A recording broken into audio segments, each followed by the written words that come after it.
The coronavirus has impacted how so many people live their day-to-day lives.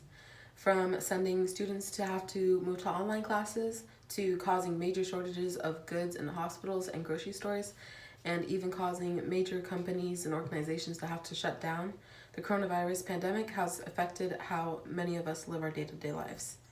However, Americans facing homelessness are experiencing an extreme shortage of help and aid.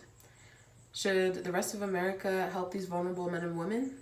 Today I will be discussing three main points of the problem of vulnerability among the homeless people, the causes of vulnerability, and how the government and citizens can help the homeless community in order to stop the spread of coronavirus and keep them protected so that way they aren't spreading it to other people as well. For the first point, we are going to talk about how we have to face the problem of homeless people being easily exposed to the virus. And according to the website endhomelessness.org, last accessed May 15th, 2020, the coronavirus can be easily spread in homeless shelters because of confined spaces. Endhomelessness.org states these issues are particularly acute for seniors experiencing homelessness. Homeless shelters present additional challenges for people given the very close sleeping quarters, most often communal meals, and shared bathing facilities. When people are combined into one space and they're all having to share the same space and the same bedding and same everything, obviously the virus can be easily spread because the social distancing guidelines of 6 feet kind of has to be compromised in that sense because of the shared space that these people are having to share. And so that's kind of one problem as to why the homeless community is very vulnerable to catching this virus, is because they're kind of forced to have to share one space because of the lack of sheltering and those kinds of things that are provided to them.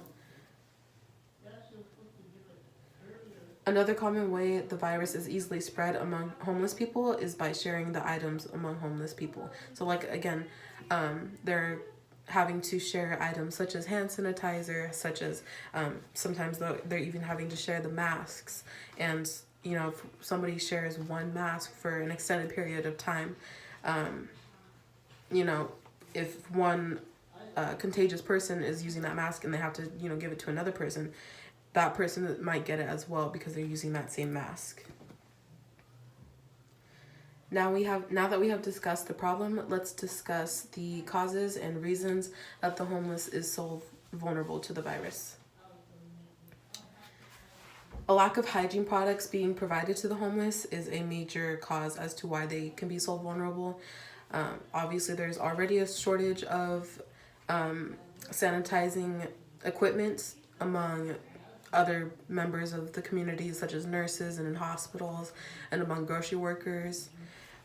But in homeless shelters, there's even more of a shortage. Things like hand sanitizer, things like hand soap, those kinds of things, there's already a major shortage of those. So they're seeing even less of that being provided to them.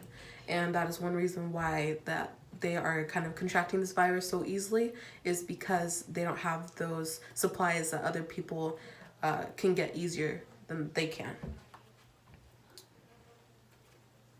After discussing the causes for the homeless population being so vulnerable, now we can talk about the possible solutions that can be used.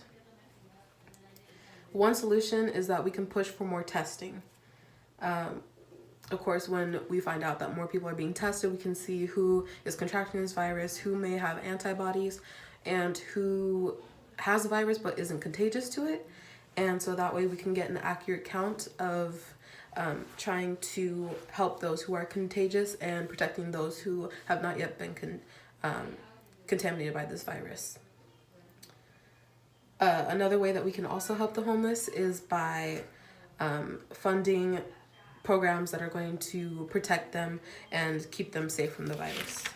So according to wired.com, last accessed May 23rd, 2020, some $4 billion has been given to the National Alliance to End Homelessness.